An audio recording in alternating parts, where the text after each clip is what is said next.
Greetings. Father Mark signing on, continuing the series on the Fathers of the Church. We left off last time with the death of Pope Julius I. And we move into now the reign of Pope 36, Liberius, Liberius. He reigned from May 17th, 352, through September 24th, 366.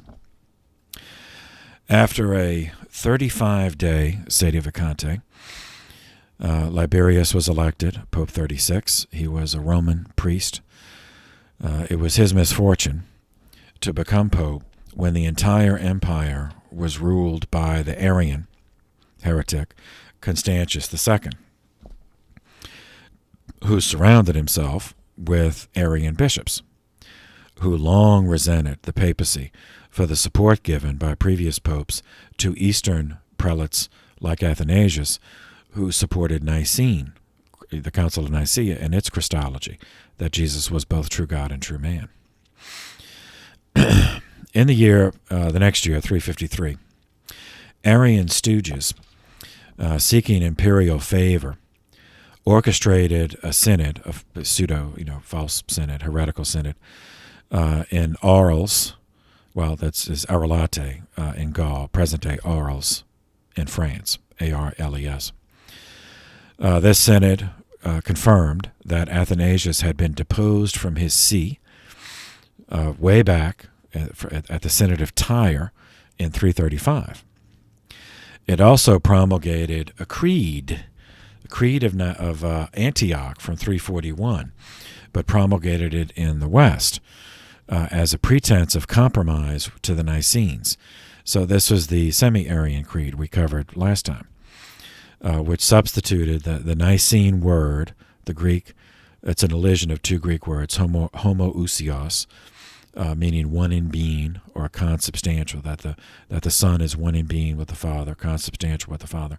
So the semi-Arian creed of Antioch from 341 took that word out and replaced it with a word that looked almost identical, in fact was identical except for one letter, but essential because it changed the meaning. So the semi-Arian word was homoiousios, homoiousious, which means that the Son was of like being or similar substance with the Father. Pope Liberius indignantly protested that a provincial synod did not have the authority to change the creed of an ecumenical council. Now, being an honest and well-meaning person, he did not understand that he had fallen into a trap, which we'll get to. But sticking with the chronology, on the 13th of November, the following year, 354, another doctor of the church was born, St. Augustine.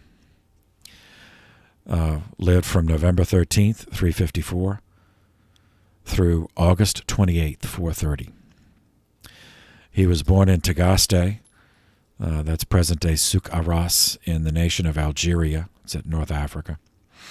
He was born 60 miles from what was then Hipporegius. Today it's Annaba in Algeria. And 150 miles from Carthage, which currently is a suburb of Tunis in Tunisia. His mother, St. Monica, enrolled Augustine as a catechumen while still an infant, but in keeping with the custom of the day, delayed baptism until adulthood. He tells us this in a work, an autobiography, spiritual autobiography titled Confessions, Book 1, Chapter 11, numbered sections 17 and 18. Augustine had at least two siblings that we know by name, a brother named Navigius and a sister named Perpetua, named for the martyr, the North African martyr who we covered earlier in the course. Perpetua spent her life as a consecrated virgin. Their father, Patricius, was a minor civil servant. He was a municipal councilor in the empire. His mother, Augustine's mother, St. Monica, was a Christian, a deeply devout Christian. Ethnically a Berber, Tagaste was one of the colonies of Romanized Berbers established in Numidia after the conquest of Julius Caesar. It's in northwest Africa. It is reasonable to conjecture that Augustine's family was descended from the servile marriage practice implemented by Rome in conquered territories, since its foundation. I mean, you conquer an area, murder all the men, settle the legions there, and intermarry with the women, and then raise the children speaking Latin. The family owned some land, but they were not of a high social class. This explains why Augustine never expected to achieve bilingual fluency in Greek. By the time of his birth, becoming conversational in Greek for a person in the West was regarded as an impractical and expensive luxury, reserved for patrician families or those wealthy enough to emulate them by hiring private tutors. So Augustine talks about this, the role of Latin and Greek in his life, in the Confessions, Book 1, chapters 13 and 14. The following year, 355, the Arian bishops, with imperial support, remember the emperor is now an Arian heretic, pressured the majority of bishops to meet at another heretical council at Mediolanum, at present-day Milan in northern Italy. Pressured a majority, not all the bishops, but pressured a majority of them into agreeing to the homoiousios semi-Arian compromise creed, that Jesus the Son was of like or similar substance with the Father. At this point, the Arian strategy was fully revealed. With the authority of an alleged council, because this heretical council of Milan they acted as if it were an ecumenical council. Then, and remember, this was requested by the Pope and approved by the Emperor. Now, the Pope fell into their trap, because he didn't realize the politics behind this. But it has the force of imperial law. So the semi-Arian creed then, the homoiousios, was then circulated to all the bishops in the empire, and it's the whole empire, remember, because now all the sons of Constantine are dead except one. It's just the one left, Constantius II, who's an Arian. So it's the whole empire, and they had to sign. All the bishops had to sign the semi-Arian creed, or forfeit their see, forfeit their diocese, or they'd be, kicked out. So, and remember that this is owing to the diffusion and the synthesis, as we mentioned earlier, that the imperial coercive apparatus was enforcing rules of church councils, which may seem convenient when the church councils arrive at a correct decision, but in this case, when it's a heretical council, was never a real church council. Nevertheless, those errors are going to be enforced by the imperial apparatus. So, Orthodox bishops, Nicene bishops, who refused to sign would be removed on the grounds of violating imperial law and would be replaced by compliant puppets.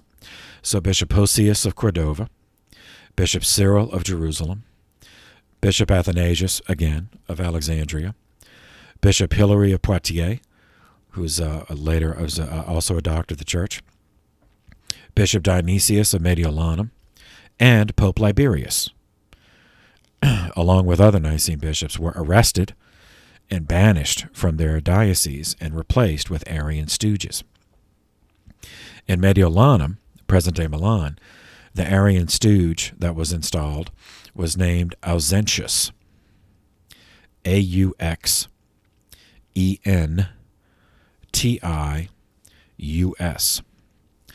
He served as heretical bishop of that city from 355 to 374.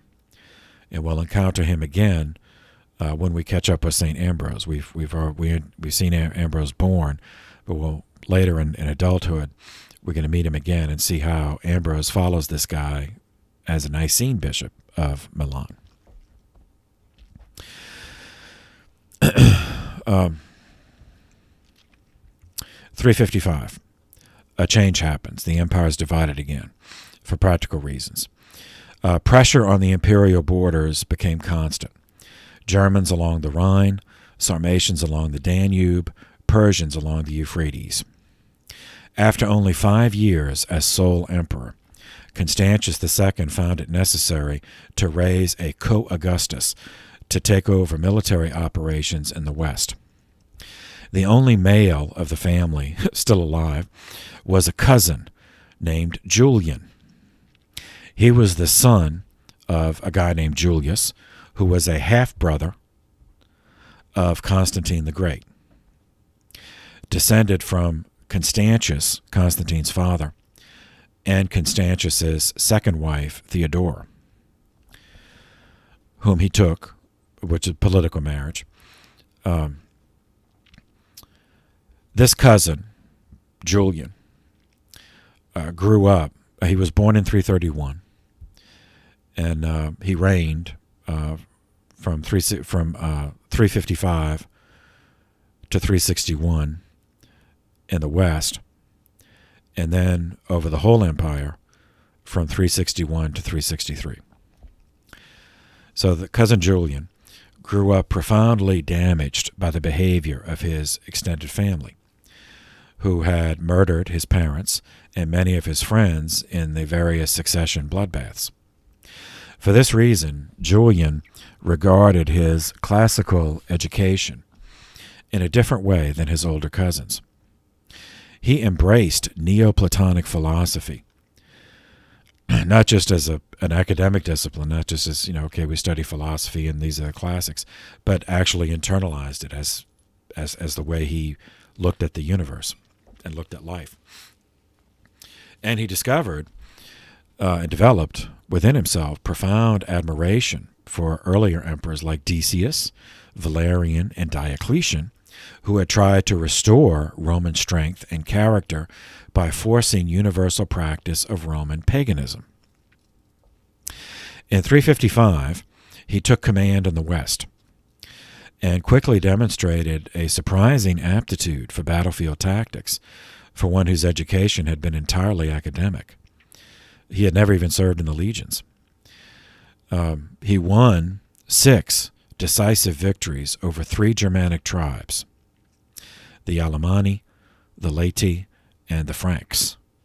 And the Alemanni, and especially the Franks, we're going to meet again, especially in the medieval course. Now, these victories were achieved by employing very close imitations of the tactics he had read employed by Julius Caesar in Caesar's conquest of Gaul 400 years earlier.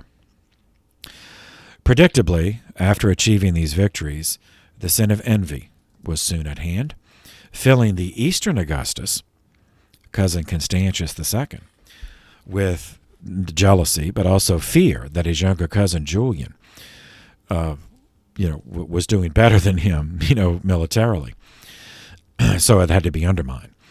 Constantius therefore sent orders in the year 360 to Julian's generals directly, bypassing Julian, even though Julian by this point was co-Augustus, ordering that half of Julian's army disengage from the Rhine frontier, march all the way east to present-day Iraq. So that's marching from France to Iraq. Would you like to walk that distance? In order to reinforce the Euphrates frontier against continued Persian incursions. These orders precipitated a revolt because these guys, the legionaries, did not want to walk from France to Iraq. Now Julian was taken completely off guard. Because troops never revolt against a successful general. Not when he's winning. So but he eventually discovered the cause of the revolt. So then that's war between the two emperors. The source for all this is a guy who knew Julian personally, who served in the army, Ammianus Marcellinus. He was a great admirer of Julian. And so, you have to read his history with that in mind, but still, it's a first-person, account. Anyway, 357. Constantius II, the Eastern Augustus, determined to break the spirit of the symbols of Western Nicene Orthodoxy. Hosius of Cordova, who was age 99 and presided over the Council of Nicaea, and Pope Liberius. Both were still in his custody and had been for 2 years, since they refused to sign the Semi-Arian Creed. Constantius in 357 ordered that they be broken and made to sign the Semi-Arian Creed, the Homoiousios Creed. They were subjected to torture, and since I want this to remain a family-friendly channel, I will not describe exactly what was done to them, just the result, that Bishop Hosius, he gave in, finally. He gave in at 357, and he signed it. He died shortly after of his wounds, and on his deathbed he repudiated the signature as having been extorted under duress. Pope Liberius held out for another year, being tortured at Sirmium, which is Mitrovica in, it was Yugoslavia. But finally he was broken in the following year in 358, and Pope Liberius signed the Semi-Arian Creed, the Homoiousios Creed. Pope Liberius is therefore not considered a saint because he gave in under torture, whereas so many other popes died rather than do so. Now, I mean, I'm not judging. I'm not going to condemn a person who suffered what he did. But if theologically this does not present any problems for the Petrine primacy or the teaching authority of the Pope, Liberius was neither a formal heretic nor a material heretic. He was not a formal heretic since he never actually believed Arianism or Semi-Arianism, nor was he a material heretic since the matter of his own teaching was never heretical. That act of his signing the Semi-Arian Creed, and that creed was heretical, that act may be considered scandalous, but a signature obtained under torture has no validity, has no moral validity. So it's not an authentic teaching document. So it's not as if the Pope taught heresy. He was made to sign a heresy. But in 358, he was permitted to return to Rome. Same year, 358, we catch up with two other doctors of the church. We've seen them in the cradle when they were born. St. Basil made a pilgrimage to Egypt and the Holy Land in 358 to study the monastic movement. He returned, he did it for he returned home in 358. And this is described in letter 223 of Basil's collection of letters. And in Gregory of Nyssa, Basil's brother, wrote a life of Macrina, their sister. And in section 27 and following, he talks about it too. When he returned, Basil used his family's resources to establish the first cenobite, meaning communal or Pachomian monastery in Cappadocia. It was established at Anasi on the Iris River in Cappadocia. His old school buddy, St. Gregory of Nazianzus, joined him, and together they developed a written summary of how to live communal monasticism, Pachomian monasticism. That is to be found in 2 tracts that Basil eventually composed, along with Gregory. As a shorthand or for convenience, these 2 works are called the Long Rule and the Short Rule. And together they are as fundamental to Eastern monasticism as the Rule of St. Benedict would eventually become for Western monasticism. Both of these works were written in dialogue form. Remember dialogue? You see the ghost of Plato still with us. A series of questions and answers regarding asceticism as lived in the Pachomian way, is a communal monastic way. So the Long Rule is actually shorter. It consists of 55 questions and answers. But the answers are long and detailed. The Short Rule is longer in total It consists of 313 questions and answers, but the answers are very concise, very short. So in these two works, Basil laid the foundations for the development of an entire category of spiritual theology, that of asceticism. Basil added momentum to the movement by constructing a theological basis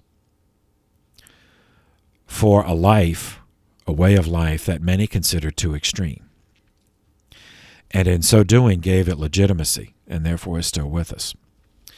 So asceticism, the Catechism addresses asceticism in number 2015, that's 2015, Ascesis and the Way of the Cross. In number 1734, addresses asceticism as enhancing self-mastery.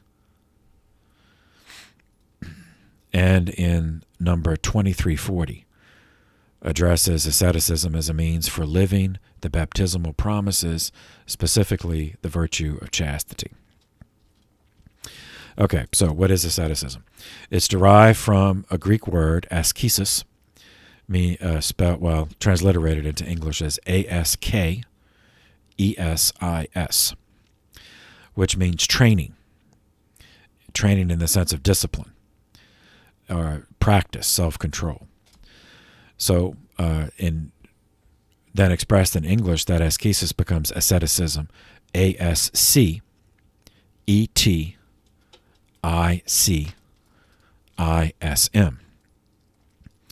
Builds on the scriptural analogies of Christian effort with athletic discipline. One famous example from the New Testament, 1 Corinthians chapter 9, verse 25, in which St. Paul wrote, "Every athlete exercises discipline to win a perishable crown, but we an imperishable crown." So that's referring to the winners of the games that would get a laurel, crown, instead of the medals that we do now. And then at the end of his life, St. Paul wrote, "I have fought the good fight. I have finished the race. I have kept the faith." That's 2 Timothy chapter 4, verse 7. Lest one underestimate the importance of St. Basil's work, it must be noted that it was translated into Latin by Rufinus, and so came to be known in the West, where it was later read by St. Benedict of Nursia. In chapter 73 of his regula, of his rule, St. Benedict lists what he refers to as, quote, "the rule of our Holy Father Basil," as one of the tools of virtue for right living and obedient monks. Catching up with another doctor of the Church, St. Jerome, 360, his education advances. Jerome's father sent him to Aquileia, on the Italian side of the northern tip of the Adriatic Sea, to advance his education. For 7 years, 360 to 67, Jerome studied and mastered the Latin classics under a famous pagan grammarian named Aelius Donatus. This Donatus, that's Donatus, was the author of a famous Vita of the poet Virgil. The Aeneid, the Bucolics, that Virgil. And that Donatus's biography of Virgil became the standard biography of Virgil into the medieval period and beyond. It was read later by Dante as background for when he wrote the Inferno and the Purgatorio as part of the Divine Comedy. Donatus is also the author of a work, the Ars Grammatica, the grammatical arts, in which he pioneered punctuation. So currently, I believe, there are 14 forms of punctuation in the English language. Donatus invented 3 of them: the comma, the colon, and the period. This work, the Ars Grammatica, also remained a standard into the medieval period. So this was Jerome's teacher. While studying under this guy, Jerome met a wealthy Roman whose father was a senator, and then one day he would become a senator himself, Saint Pamachius. Pamachius married a lady named Paulina. She was the second daughter of Saint Paula.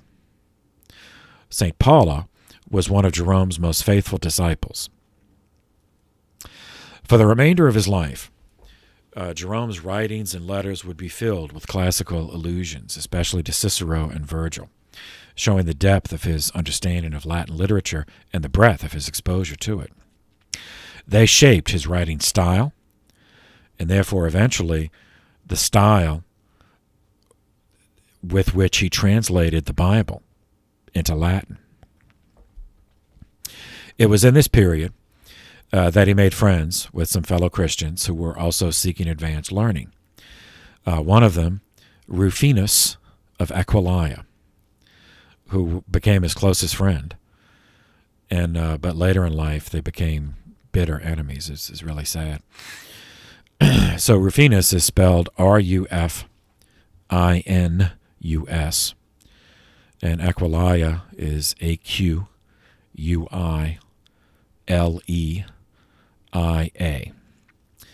Rufinus lived from 345 to 410. Early on, this group showed an interest in spirituality. They would visit the catacombs after Mass to pray at the graves of the saints. When he was 18 years old, Jerome sought out and received baptism in the city of Rome, an event of which he was always proud, that it was done in Rome. Meanwhile, on the larger realm, in 361, the two emperors, Justin and Constantius II, marched to face each other and try to murder each other. But Constantius contracted a fever while encamped at Mopsuestia in Cilicia. That's the province where St. Paul was born. Tarsus is in Cilicia. Realizing that he was dying, Constantius had himself baptized by the bishop of Antioch, who was an Arian heretic, and he named Julian as his rightful heir, as Constantius had no surviving sons. Constantius died on November 3rd, 361, sparing Rome another civil war, at least for a few minutes. So Julian was able to enter the eastern capital of Constantinople as sole emperor of a reunited empire on December 11th, 361. Julian then promoted a back to our heritage nostalgia movement, declaring that the solution to the ills of the day was a return to the clarity and simplicity of early Rome. In keeping with this, now you may be surprised, I know you're thinking this means another persecution, but Julian's going back even farther in history. So he did the exact opposite. On February 4th, 362, he issued an edict of toleration for all religions, equalizing all religions, which had been Roman policy, you remember from the intro, had been Roman policy from the beginning, when it was still just a band of thugs, of murdering thugs, then through the monarchy, through the republic, and the early empire. That policy of universal toleration of religion was not changed until the reign of the lunatic Nero. So Julian was actually going back to the primal religious policy of Rome.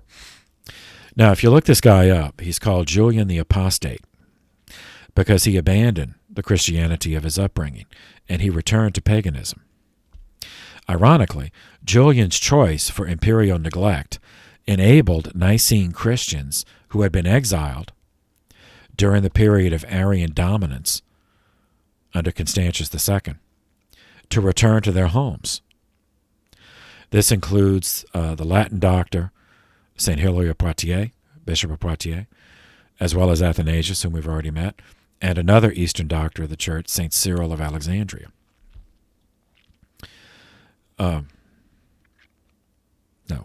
Cyril of Jerusalem, and many others wrongfully imprisoned and persecuted by the Arians. Julian the Apostate also began reconstruction of the temple in Jerusalem for the Jews. Now, this again is in keeping with his policy of allowing equal tolerance for all religions. Everybody gets a temple. And with his love of antiquity, as the Temple of Jerusalem stood at a time when the Holy Land was governed by the Herodian dynasty, which had pledged its loyalty to the first Augustus. So they were client kings of the first Augustus. 362. St. Gregory of Nazianzus, another doctor of the Church, was ordained a priest. His father, Bishop St. Gregory the Elder, was in need of someone to help him serve his diocese. His diocese was Nazianzus. Gregory the Younger did not want to become a priest. He professed a great fear of becoming a priest, in large part because he had a lifelong aversion to conflict. And the church at his time was rent by conflicts between the Nicenes and the Semi-Arians and the Arians. Gregory was resentful of this imposition, and he was frustrated at his own inability to resist accommodating the desires of others. So he accepted ordination, but was angry he did it. So then, after being ordained, he ran away. It was in this context that he visited his school friend St. Basil at the latter's newly founded Pachomian monastery at Anasi in Cappadocia, where he helped him write the Long Rule and the Short Rule. Following year, 363. Having gained control of the eastern half of the empire, the Emperor Julian inherited the Persian problem. He invaded Persia, using tactics he read of how the East had originally been conquered by Lucullus and Pompey the Great. After achieving a victory outside the Persian capital of Ctesiphon, present-day Iraq, Julian was assassinated by the Persians. A spear was thrust in his back, puncturing his liver. He lingered for a time, but he died on June 26, 363. Turns out he was the last member of the family of Constantine to rule. So the first Constantine was born a pagan, but died a Christian. The last member of the dynasty, Julian, was born a Christian, but died a pagan. Julian had no sons, so was followed as emperor by one of his generals, Jovian, Jovian. Jovian was a Christian, but since the emperor and the army was still deep inside of enemy territory, there was little that Jovian could do regarding governance. He signed a humiliating treaty with the Persians that ceded Roman territory in the east to them.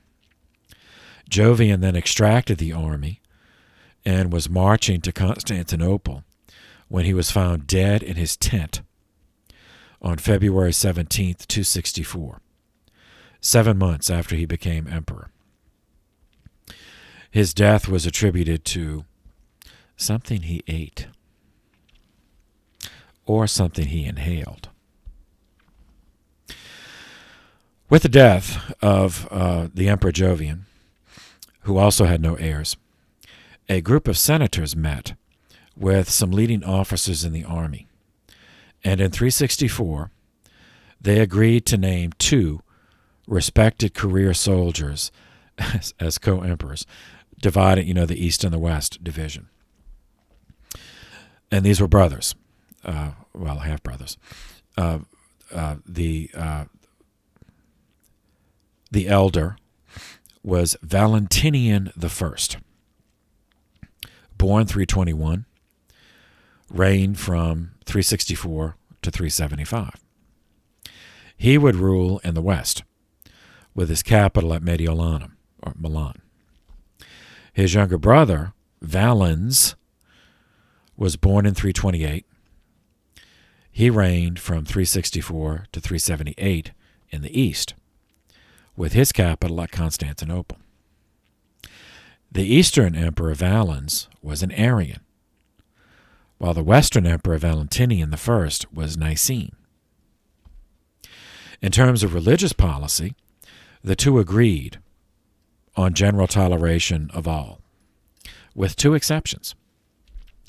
They both outlawed witchcraft, and they outlawed the holding of any form of magical ceremony because they agreed that such activity was reaching out for demonic power. This law represents the first time that imperial power was used to outlaw any form of pagan practice. It also represents a reversal of Julian's revival of the proto-Roman religious policy of universal religious toleration. In 366, back in Rome, Pope Liberius constructed a basilica on the Esquiline Hill. It was called the Liberian Basilica. He paid for it with his personal money, not that it apparently was from a wealthy family. And he constructed it and announced it as such, that this was constructed in expiation for what he regarded as a sin for having signed the Semi-Arian Creed. In the next century, this Liberian Basilica was extensively renovated and rededicated as Santa Maria Maggiore, in which form it remains operational today. Okay. Let's see, the OP, the Liber Pontificalis. I think we covered all this.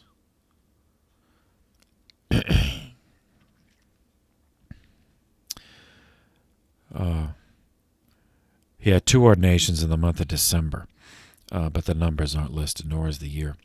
He was buried on the Via Salaria in the catacombs of St. Priscilla. Died on September 24th, 366. Followed as Pope 37 by St. Damasus I. Reigned from 366 to 384. Okay, now we've... I wanted to finish the Pope, but it was during his reign that St. Augustine was born. And so I probably won't do any more for the Patristics playlist, because I start the next playlist, the medieval history playlist, with St. Augustine, who was born during the reign of Liberius. So now if you watch the Patristics, the Fathers of the Church playlist from the beginning up to Liberius, then you'll get up to Augustine's birth. And then if you switch to the medieval playlist, we pick up with Augustine. And as of now, it goes all the way to Aquinas. And I might add some more later. But as of now, you have a whole medieval course in the in that playlist. So anyway, thank you for your attention. This session is adjourned.